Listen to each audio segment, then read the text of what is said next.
Welcome or welcome back. This is the 6th part of my full guide to I Want a Lockpick, where I will be breaking down each and every level step by step to show how they can be solved logically. We're moving into the negative garden today, which is probably about the same difficulty, if not a little easier in my opinion, than the last world. Regardless though, as per usual, there will be timestamps in the description for every level, so you can just jump around as you need, and can pause after any step to work on a solution yourself from there.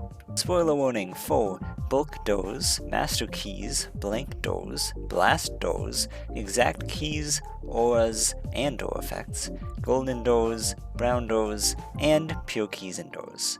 If you do not know or understand any or all of these mechanics, please either play the game yourself or refer to my previous videos. But without any further ado, negative keys, welcome to the group. They're honestly not terribly complicated. It subtracts your key count rather than adding, which does mean you can get negative counts now. As for the level, you simply need 24 cyan, so effectively you just want to get as many cyans as possible by taking the cheapest route across and the most profitable routes to all of the positive keys. It's fairly simple, so hopefully you can get through it pretty easily. Probably unsurprisingly, there's negative doors too. You need -5 orange to leave, so you'll have to spend -2 cyan up top to get that many. There's some free moves at first to get across, since there's effectively no other moves. Once you make it across, you'll be at 3 orange and -4 cyan, which you can see you won't be able to get down to -5 orange from here without opening the 8 door. Thus, you know you'll need the 2 cyan as well, which is where the other -2 cyan has to go. From there, it's basically a straight shot to the exit. The first move here will have to be mastering the 8, since you won't be able to progress via the top route. Then, if you took the 6, you couldn't proceed, so you'll need to take the 2 and make the 4 accessible. Then you can take the 6 and open the 4 and take the -2, which will bring you back down to 0, and then you can clear all the blanks. Again, taking the -6 would mean you can't progress, so you have to take the -4 and open all the various doors you can / have to in order to get to 0. Adding up the next couple doors and few keys, you can see, obviously, the doors are -5 cost, and the keys gain 1, which will perfectly remove the -6 keys to progress. Then, after opening the first 8 door, you now just need to find out how to get rid of 6 more. You know you'll need to get down to -8 purple for the door, as it's impossible to get to 0 from anything else, and you know you'll need -10 for that. And you can exclude the 3 doors, since that'd force you to get the 7 to get back to an even count, and just taking all the keys doesn't work either, mind you.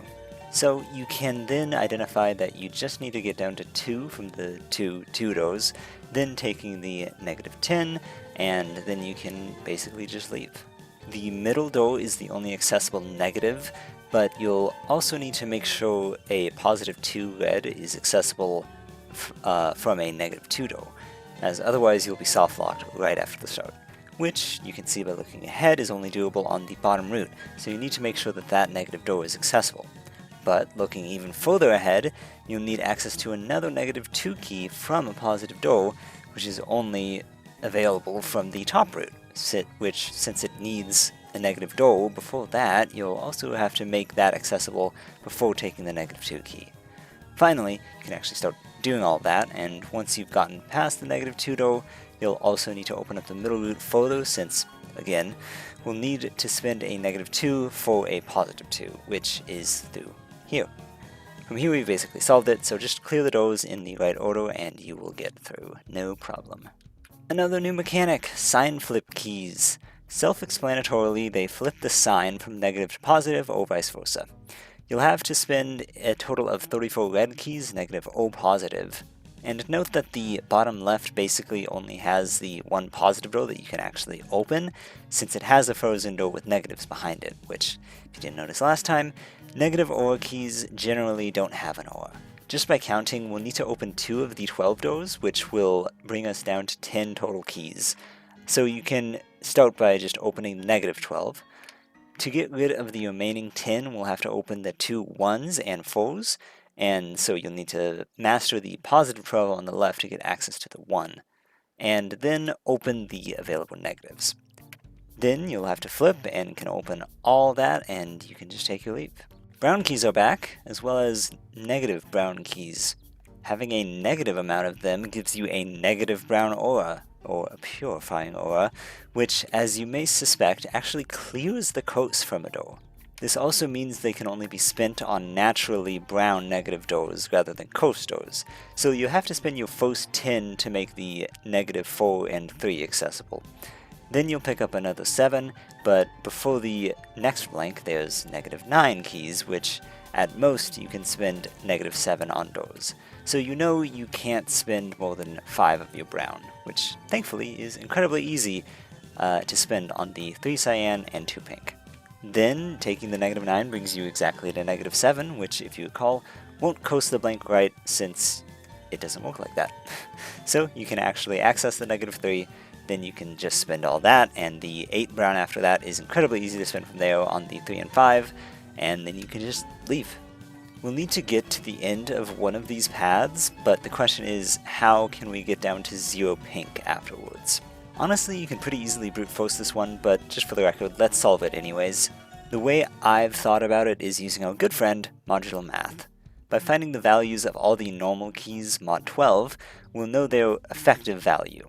From there, you can just search for what keychain would add up to 6 mod 12, positive or negative, which I found through the last 3 keys on the bottom root.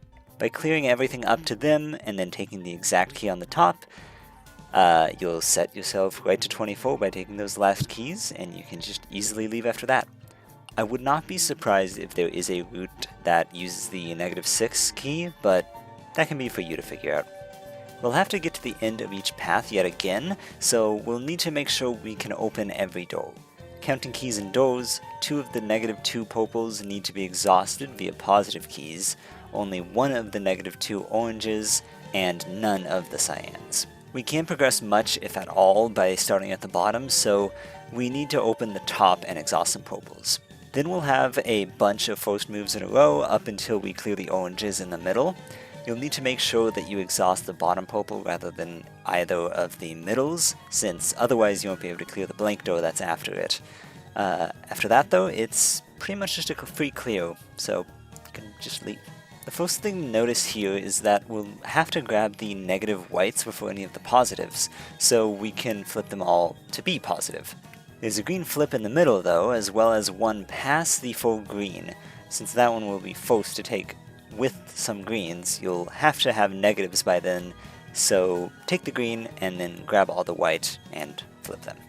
Then you can grab the other whites, but before you grab the red, you may notice that all the red keys perfectly match the doors, so the red flip should not be taken with any keys on hand.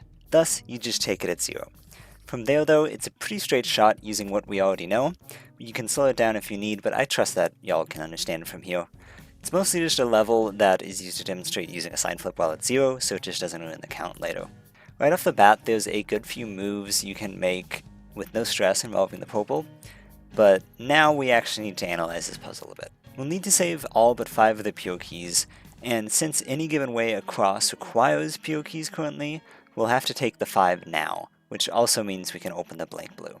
The next question though is, how do we actually cross over? The top 2 routes can be excluded for obvious enough reasons. The bottom 2 routes can't be crossed without first crossing through the middle, and thus, that's our move. We'll have to take the cyan flip at 0 though, as otherwise we'd force our master key here, which simply isn't necessary and locks us out in the future. Next we can observe that 3 pure is first at the bottom with a positive or negative, meaning only 1 more could actually be spent elsewhere. We know we'll have to spend our 3 brown on the blue door, meaning we'll need the 3rd blue accessible before that.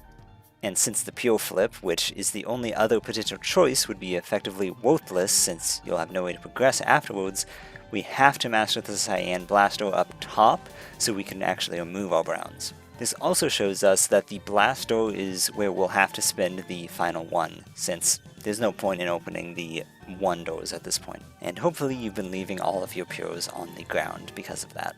Next, you can sign flip from the now openable purple blanks to open up the 3 door, which handily also provides the flip to your cyan, so you can go right to 1 pure and then spin it on that blast door. From here, it's just picking up the pures in the right order, and then you can get on out of here. So here we need negative everything, and a pure key to leave. And we cannot jump back up once we try to leave, so don't bother trying that. You can immediately exclude the top and bottom on the right side, since neither actually gives you back your pure key.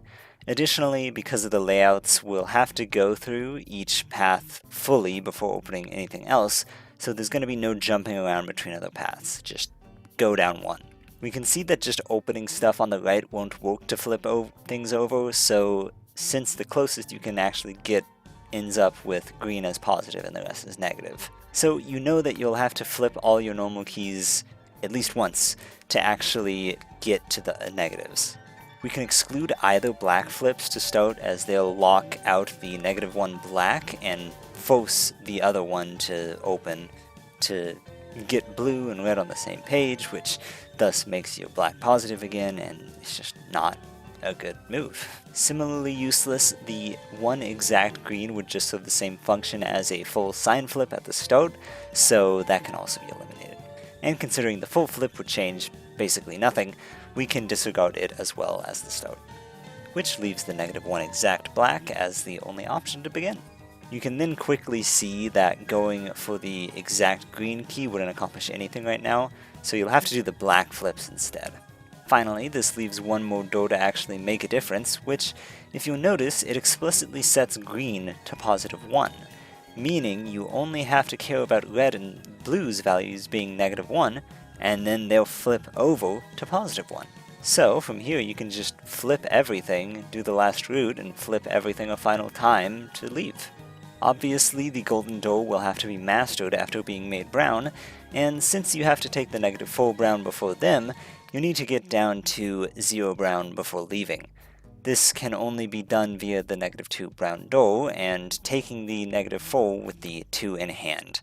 That'll also mean you know the other master has to be used on the -2 lock brown, and from there, it's basically just following the opens that actually let you progress, which frankly, I very much believe that you're more than capable of doing yourself, as it's not a very think far in advance level like 6-4 was. As per usual, if you need a step-by-step, just slow it down, but I think you should have it just fine. A shockingly easy level this late, in my opinion. As the description states, it's a very visually similar level to an old, painful puzzle, 4-7. We'll need to get to the end of each routes eventually, however the top's one door does not have to be accessed until after the other 3. There's a few free opens to begin, but once you open the 2-lock red, you'll have to assess the situation. Thankfully though, there's no masters here, so we know everything here is exactly what we're working with. There's going to be no shenanigans involving skipping a door. There's 3 -2 lock reds, so we won't be exhausting any of those. As for blue, we'll have to exhaust one of those, as there's 2 -2 keys and only one -2 door. Finally, for green, we'll again be spinning all of them on their doors, but notably, the other -2 green is behind a -2 door, so we know we'll have to use it on the bottom -2 door. Similarly, we can identify that we'll need to thaw the -2 red door at the end, meaning we'll have to spin the -2 red before that, which can only be done at the top door. Thus, the -2 we have access to must be spent below as well, and we can completely ignore anything on the top route before that happens. So, we can take the blue and grab the -2 green. If you went top route, you'd be unable to open the bottom route and potentially progress, so go bottom. From there, you've got some first opens, which also expends your 1 blue exhaust, so make sure to spin the rest properly. This eventually leads to the -2 red, which forces the next move and gives access to the top route now. We can safely take all the green now, unfreezing the red, and similarly, we can freely open the 2 red door. That leaves the -2 blue, which will follow and logically then clear the blank cyan's effect before actually spending any. Then you'll take the blue leading to some cyan. You'll have to do the neutral open first to actually make progress towards the 1 green lock, since the other 2 cyan is inaccessible currently. From there, the clear is quite straightforward, so despite its terrifying look, it was actually surprisingly simple. But finally, we have finished the negative garden, the final world. Or is it? Whew. If you have gotten through all of that, I think that proves that you are at least a decent lockpicker. Even if you couldn't get through every level, and even if you didn't have perfect logic, which frankly, I doubt even I do throughout this entire series, you absolutely understand things at least a good bit to actually get through all of that. I honestly feel like the mechanics here aren't nearly as complicated as other worlds, though. Not that there's anything wrong with that. Negative keys are simple enough. It's like a door without having the key count to open it. I find them just very satisfying to work with, honestly. Sign flips aren't terribly complicated either. As I said about Pyotos in the last video, I like that they generally feel like they're mostly just there to restrict, rather than complicate your moves. Although, they do kind of blow the line a good bit more than Pyotos do. We do also learn about negative browns purifying doors, but it's practically not a thing in this world besides one level, and it really doesn't use it very much there either. It's certainly not in an interesting way like later levels do. But for the record, I do still like this mechanic. As I said, it gets used much more interestingly in the future, which we'll see when we get there. And by now you probably know there's not just 6 worlds, but before that, there's still one more puzzle that we need to solve.